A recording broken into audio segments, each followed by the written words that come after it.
Welcome back to Boilers and Beyond. I'm Jordan Jones.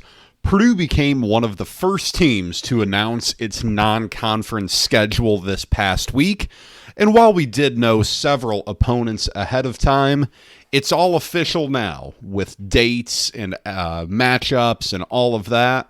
It's not an easy schedule. We'll talk about each opponent Purdue will take on, look at the non-conference slate big picture, and much more here on the show today. If you don't already, be sure to follow the show on Twitter at Boilers Beyond. We'll be talking Purdue sports all summer long there. Come join the conversation because you can always send in questions, topics, anything you want me to talk about on the show. Do it there on Twitter at Boilers Beyond, or you can email me, boilersandbeyondpod@gmail.com. And be sure to subscribe so that you don't miss an episode here. We'll be here all summer. We'll be talking Purdue basketball, talking Purdue football as we wait for the fall sports season to get here, to get back into some of that football talk with actual games to talk about. But today we're going to talk some hoops. Purdue's non-conference schedule came out earlier this week. As I said, Purdue's like the only team I've seen release a full non-conference schedule to this point, but outside of bye games, I think most of this was already done.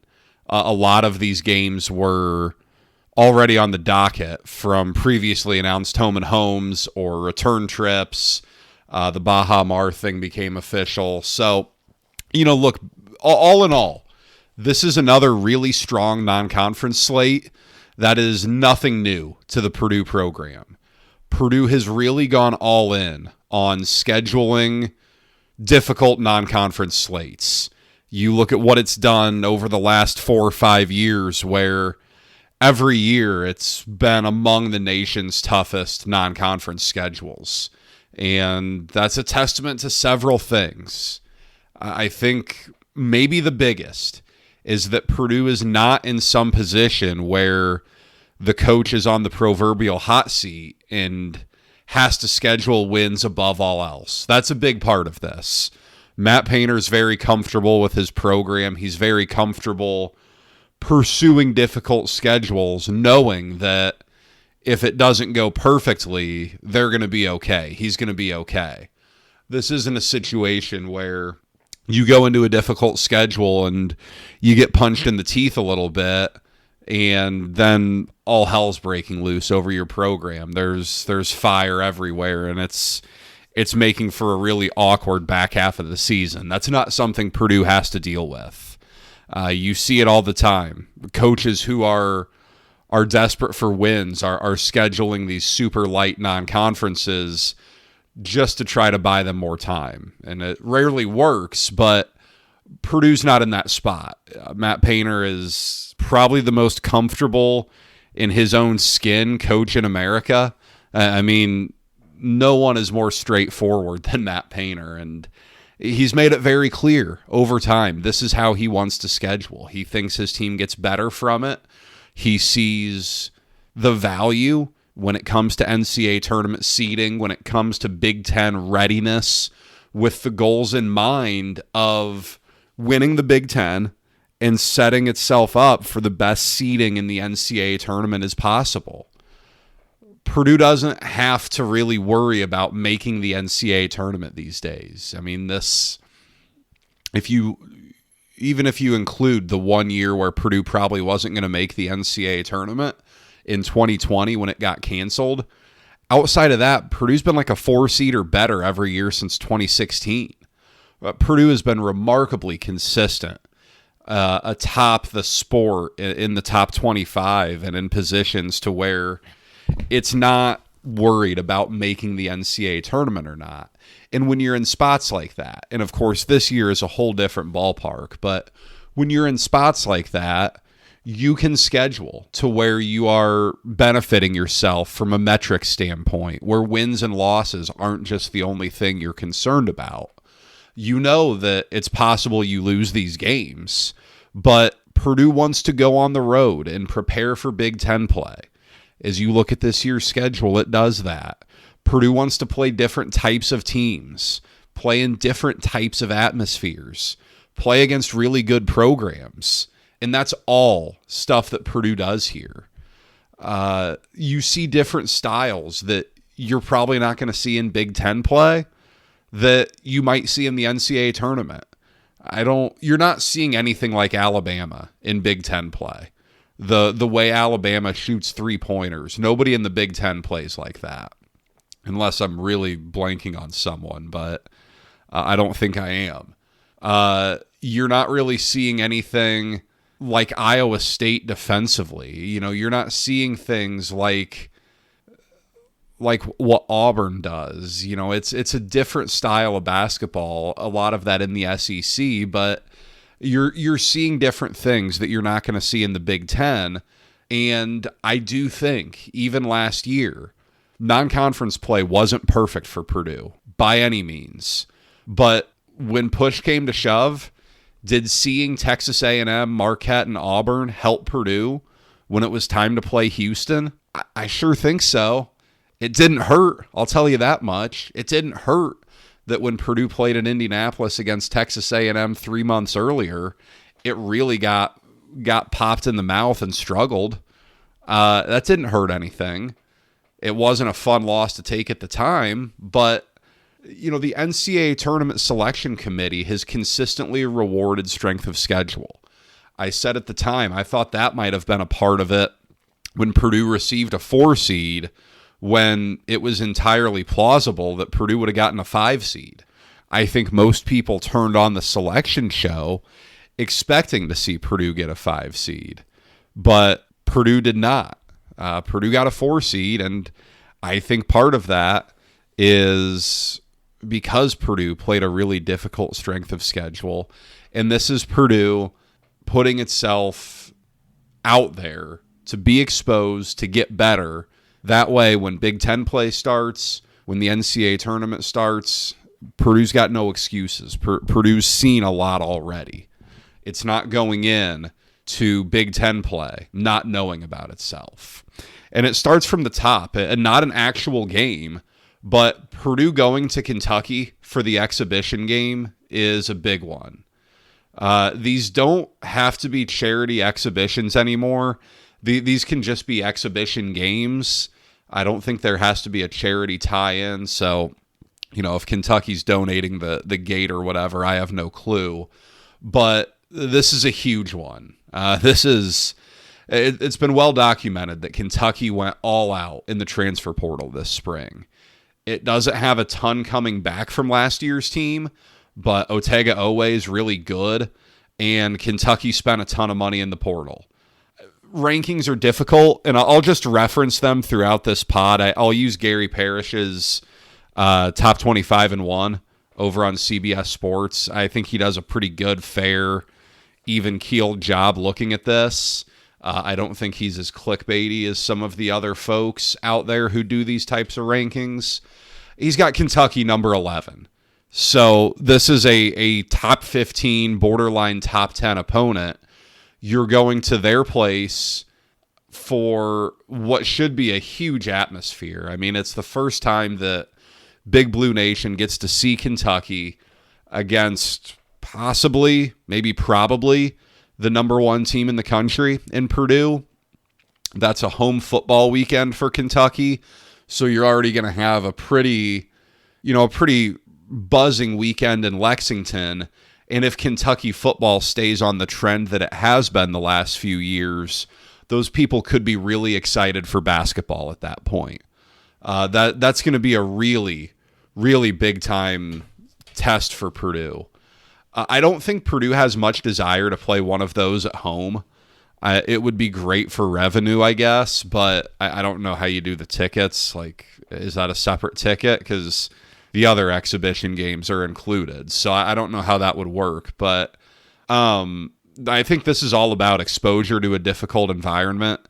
It certainly, absolutely helped Purdue 2 years ago when Arkansas treated that thing like it was an Elite Eight game. And that was a nutso atmosphere. Purdue struggled. Zach Edey was in foul trouble. Purdue lost. That was the best thing that could happen to Purdue. And at the end of the day, Arkansas missed the tournament. Purdue made the national title game. but going on the road and dealing with that was probably really good for that team. I think the same deal here. Whether Purdue wins or not, I don't know. I don't care. This is going to be overreaction city, though. However Purdue looks in this game, it is going to be overreaction city. So it's May 11th. I think that game's on like October 24th. This is your 5-month warning that game is going to have some hot takes coming out of it. And it probably shouldn't, but you know it will. Then Purdue closes out exhibition play with UIndy. Look, just like the bye games, I like that these games still exist. You're not going to learn anything about Purdue in this game. Purdue is going to steamroll UIndy because UIndy's not a Division I program. It's a Division II program. Purdue's going to be just fine. But these are important for those athletic departments. And in a time that I don't know what college athletics is going to look like for the long run, it is good that these games still happen. It is good that the money flows to those athletic departments a little bit. You know, UIndy's done it a few times at Purdue. Marion's done it a few times at Purdue. Grace College. Was it Grand Valley State last year maybe, or 2 years ago? There was a Grand Valley State in there.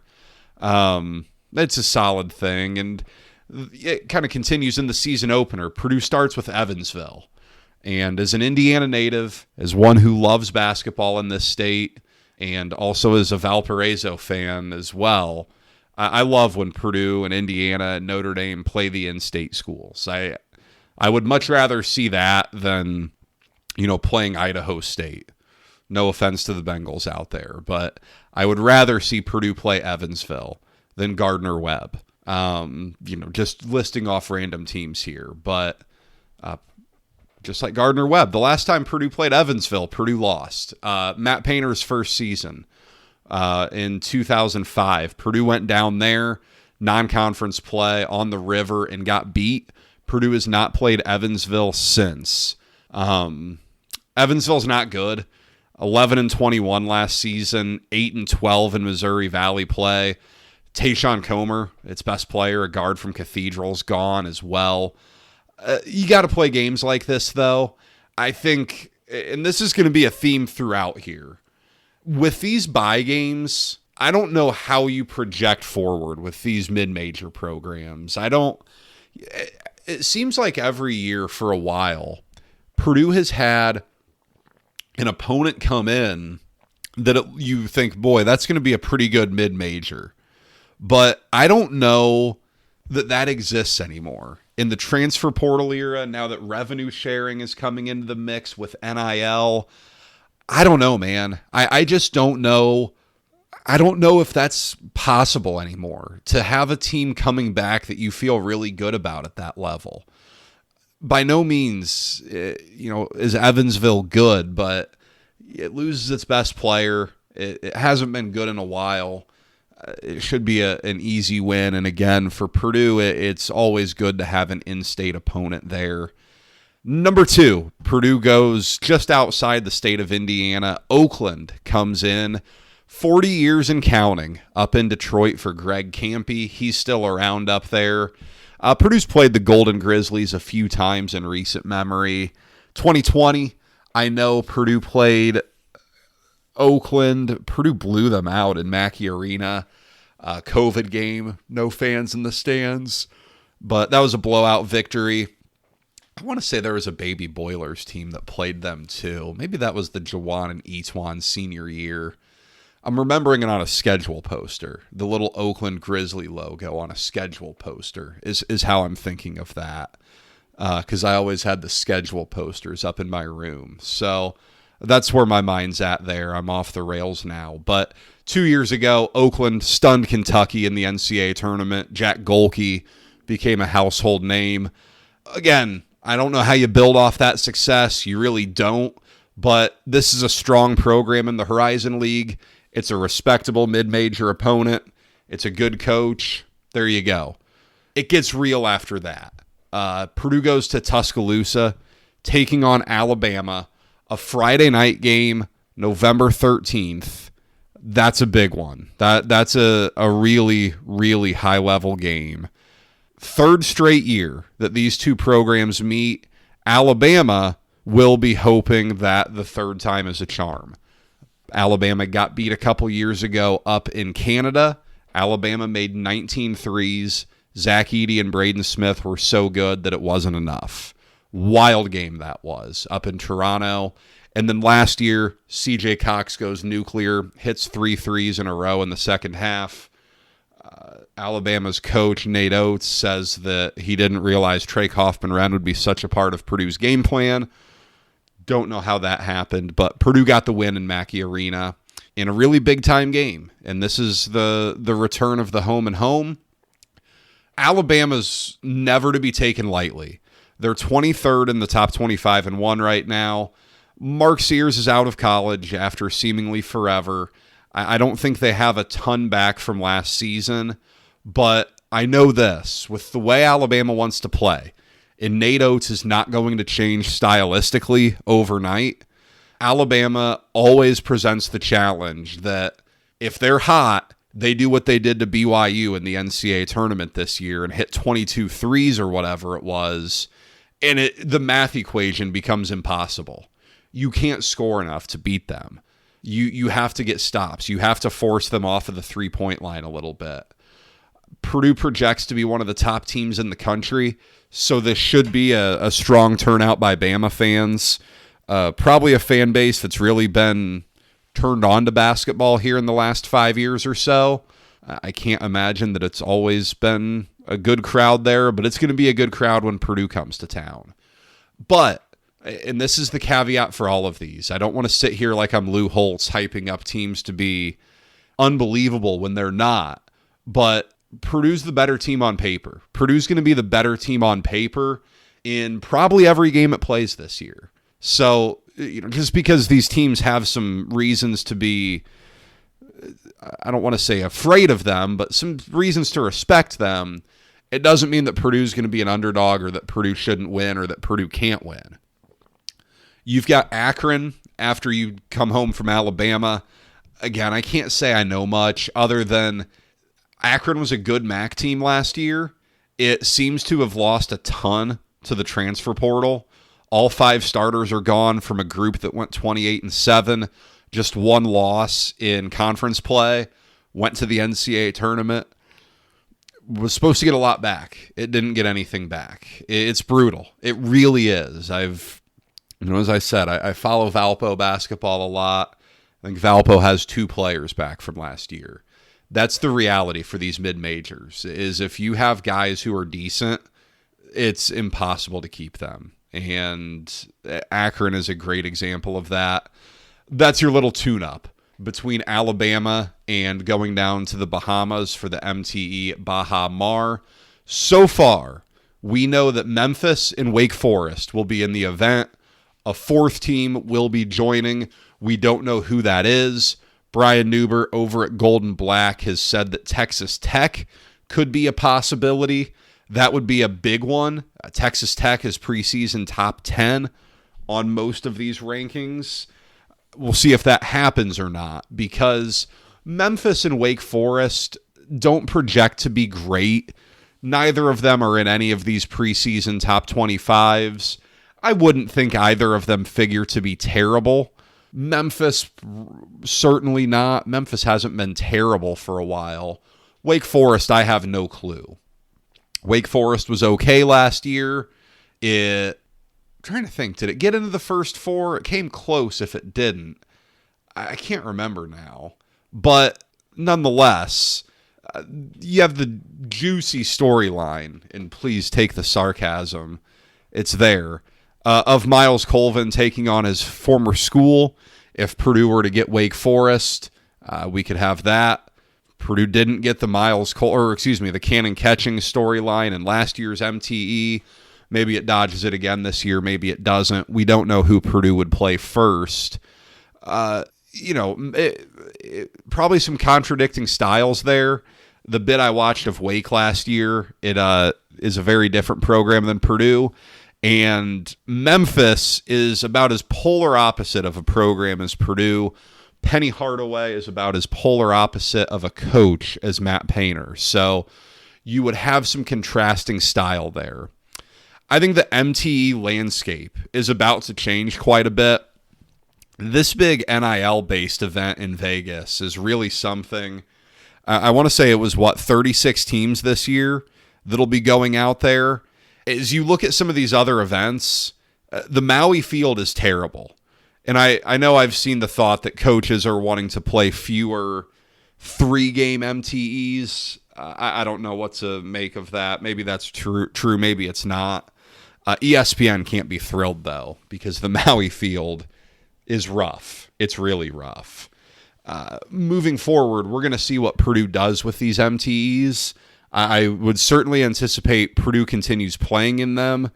I don't know what the future of all these looks like, but this should at least be an all right event in a very cool destination. After that, Purdue comes home for Eastern Illinois. That is a Black Friday affair, I believe, if I looked at my calendar correctly. Yeah, that looks right. Black Friday affair, Indiana coming in for the Old Oaken Bucket that weekend. Should be a good weekend in West Lafayette. I hope my calendar's right. Otherwise, I sound really dumb. Not a great program. Eastern Illinois is terrible. It has been for a while. I think Marty Simmons is still coaching over there, a name of sorts in the state of Indiana, but that's about it. It's not a particularly good team.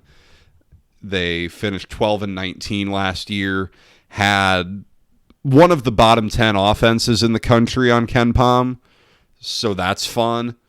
Finished third to last in 2-point field goal percentage. That's abysmal. This team wasn't good. This team wasn't good at all. So, again, one that Purdue should probably roll through. Then, the month of December is loaded up, and it starts with Iowa State comes in on December 6th. That's a Saturday game. Purdue gets a couple of really nice scheduling breaks with Iowa State and then Marquette after being on Saturdays. When the final schedule comes out, this Iowa State game will be bookended by Big Ten games. So you will have a weekday conference game before and after this one. One will be at home, one will be on the road. No clue who, but they won't be your biggest matchups. You know that much. TV wants no part of that. Currently, CBS, Gary Parrish has Otzelberger's crew sitting 12th in the country, going to be a very good team. This has become a really strong program under TJ Otzelberger. 29-8, 25-10 over the past 2 seasons. The Big 12 is a strong conference, so they're not doing this against nobodies. Very good defensively. This is a very good defensive program. Otzelberger is a defensive guy. He's been that way at every stop. This is the beginning of a home-and-home series. Depending on the Big Ten schedule, if Purdue goes on the road before this game, this is going to be your first big home game of the year. So it should be a big atmosphere. I don't know if this is right before finals or not, but it should be a great atmosphere in Mackey Arena. We'll see what time of day it is with TV. It's conference championship Saturday for football, so I don't know. Is that like a lead-in for the SEC championship game or something on CBS? I don't really know, but maybe a Peacock. I got no clue. We'll see, but that's a big one. That's a really big one. And then again, you have the second Big Ten game in December, and then Marquette comes to West Lafayette the following Saturday, the 13th of December. Again, like just thinking TV times out loud here, Army-Navy's on at 3:30 or 4 every year. So does CBS put a basketball game at noon or something to lead into coverage of that? I don't know. This is the return trip of Purdue going to Milwaukee last year. These two teams have played a ton. They've played a ton. This is the 4th straight season these two will play. Matt Painter and Shaka Smart like each other a lot. Remember, they had a home and home when Shaka was at Texas, and Texas swept that, won a close game down there, and then won a game fairly comfortably at Mackey that year, and was probably the first sign that that Purdue team wasn't particularly great. Marquette is not ranked in the preseason. It's going to be interesting. I don't think Marquette is particularly active in the portal. That's kind of been the reputation, and I caution with reputations because I know Purdue kind of has that same reputation too, and it's just not true. But we'll see what the Golden Eagles look like this year. They gave Purdue tons of problems last year, and by the end of the season, Purdue was clearly the better team. But boy, on that night in Milwaukee, Purdue really struggled. Purdue got exposed for the first time, and Purdue is a better team because of it. So we'll see how Purdue handles Marquette's pressure. Marquette will try to get going up and down the floor a little bit. Should be a good one. Then, fifth straight power conference opponent. You have two Big Ten games. You have Iowa State. You have Marquette. And then Auburn comes to Indianapolis for the Indy Classic, checking in at 18th in the CBS rankings right now. Auburn loses a ton from the Final Four group. There's no doubt about that. Bruce Pearl's going to put a good crew out there. That is going to be a respectable team. That's going to be a solid team. It's going to be an NCAA tournament team because Bruce Pearl's a really good coach, and Auburn certainly has the money to put a good team out there. Mixed results in Indy lately for Purdue, but with some of the enthusiasm about this year's team, this should be a strong, enthusiastic, loud crowd. I don't know. Is Butler a part of this again this year? I don't know. Last year was weird, man. It was a noon game. It was a sleepy crowd. Purdue did not play particularly well, so there was not a ton for the crowd to get loud about. But just in terms of atmosphere, comparing the Indy Classic from 2023 when Purdue played Arizona and won that game late afternoon, big time. That was a heck of an atmosphere, to last year where it was still busy, still sold out, I think, but pretty sleepy. We'll see what it looks like this year. And then Purdue closes out the non-conference and closes out the 2025 calendar year with Kent State, led by assistant coach Tommy Luce. Can't tell you much more there. Kent State is not exactly a thriving athletic department these days, so I wouldn't anticipate too many problems there. All in all, this is a strong non-conference slate. Purdue has big goals and big expectations this year. Goals and expectations that are way bigger than what takes place in November and December. But this is going to challenge Purdue, and this will give you a good idea early on as to what Purdue is made of. We'll get an idea on how important continuity is, I think, because Purdue won't play anyone really all season, but especially in the non-con, outside of maybe Marquette, that has the continuity that Purdue does. Just no one else has that. No one else has Braden Smith and Fletcher Lawyer and Trey Kaufman-Renn, guys who are all-conference and all-American caliber players. Fletcher Lawyer is probably not an all-American, but he's an all-conference caliber player. And teams don't have that. 3 guys of that caliber that have played together for 3 seasons. Guys who have started every game for the last 2 years, 2 of those starting every game for the last 3 years. That just doesn't exist. I don't know that when you look at this schedule that there is a specific one that you circle as like a game of the year, but that's by no lack of effort on Purdue's part. You can control a lot in scheduling. You can't control everything. So, a year ago, Alabama and Auburn was the number 1 overall seed. Alabama was a 2 seed. I think Iowa State was a 3 seed, right?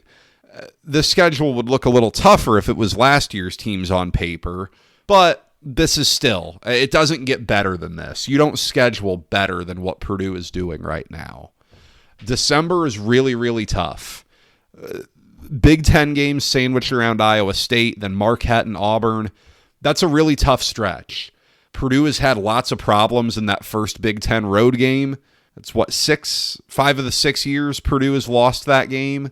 It's not easy. It's not an easy spot to win in. It's going to be Purdue's third big road game if you count the exhibition. So maybe that does something to help. But, this is what you want. If you're Purdue, you want to be challenged. You want to go through the ringer, and you want to see what your team looks like. Again, this isn't something where an undefeated non-conference would, you're not putting anything in the rafters for it. And I think that would be an awfully big ask. But Purdue's going to be the better team on paper going into every one of these games. That's a double-edged sword because, you don't want to lose some of these games and then deal with some of the panic and the BS that comes with that. But we'll ultimately see. We'll ultimately see what Purdue can do here. But this is what you want. This is what Purdue should be excited about. And if you're a fan, this is a really good schedule. 3 Saturday games in December with 2 at Mackey and then 1 in Indianapolis. If you're around the area, either the West Lafayette area or Indianapolis or Fort Wayne or wherever, those are all games you can get to. That's exciting. A Friday night game against Kentucky to watch in October, Friday night game against Alabama. This is pretty solid. This is pretty solid stuff. So, look, this episode was brought to you by me. Yes, me. When I'm not watching sports, or more accurately, talking about them, I'm talking insurance with the people of Indiana. As an agent with Indiana Farm Bureau Insurance, I want to help you protect what you've worked hard to achieve. From home and auto to life and business insurance, I'm here to help you. Give me a call at 317-846-5861 or email me, jordan.jones@infarmbureau.com, and let's protect you from life's everyday risks. Guys, that's all I've got here for today. I think we touched on about everything there is to touch on here with the non-conference slate. I'm not sure what we'll talk about next when we're back, but we'll be back here soon. We'll be talking Purdue sports. Maybe try to have some guests on here. We're kind of running low on things to talk about. I've got some summer ideas, but guys, reach out. Anything you want me to talk about, send me a message on Twitter at BoilersBeyond. Email me, boilersandbeyondpod@gmail.com. This time of year, it's ask and you shall receive. So hit me up, and we'll talk here soon, guys. Until then, enjoy the beautiful weather and take care.